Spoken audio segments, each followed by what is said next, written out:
rumah pencen dekat Melaka. Okey, saya nak tunjuk kepada tuan-tuan, ada satu unit banglo dekat dengan Taman Bukit Durian Sentosa. Okey, yang mana dekat projek ini pun kita ada semi-D kat sana. Okey. So belakang saya ni rumah banglo setingkat Okey, depan dia depan OSD. Okey, for passing open. So inilah dia punya banglo dia. So total land area dekat rumah banglo ni sebesar 7,180 square feet.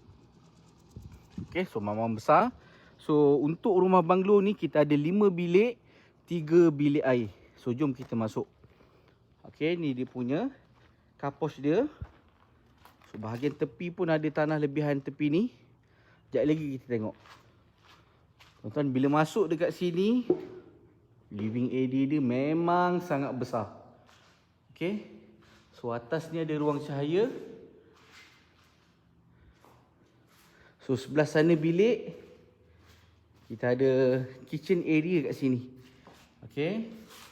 Dan kita ada satu tandas dekat tepi ni. Okey, tengok bahagian belakang. Okey, belakang pun besar lagi. Okey. So jom kita tengok bilik. Untuk bilik kita ada 5 bilik dan 3 bilik air. So bilik semua dekat sini. So ni bilik pertama.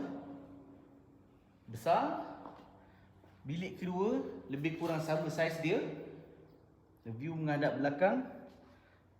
So bilik ketiga, view dia menghadap ke depan. Bilik yang keempat. Okey, master bedroom dekat sini. Sebelah kanan kita ada satu tandas di luar.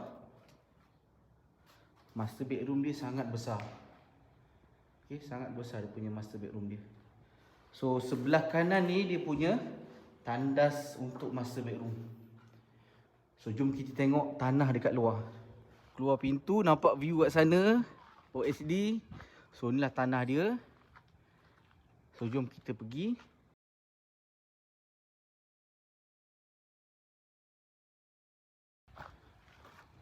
Okey, kat sini pun ada tanah lagi ni.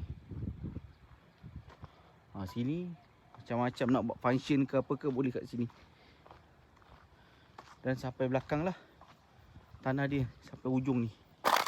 Besi tu. So daripada besi ni bawa sampai ke sana.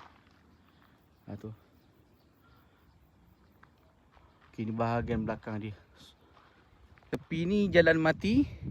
Kita ada satu jalan kat sini, so dia akan mati kat sinilah jalan dia. Nak masuk taman ni pun senang.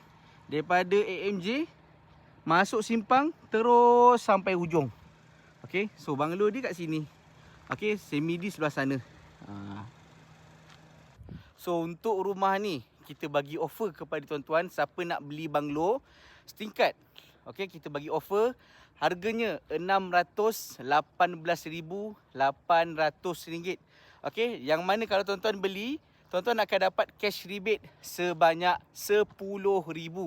Dan juga kita cover lagi dia punya cost legal fee SPA. Okey, so SPA kita cover. Kalau nak booking, kita tak ada kenakan bayaran pun. Okey, so hak milik kekal, facing open. So apa lagi tuan-tuan nak? So memang sangat-sangat jackpot lah siapa-siapa dapat rumah banglo besar macam ni. So kalau ada yang berminat, kontak je saya, Faizal Hartanah. Tekan link dekat bio. Bye-bye.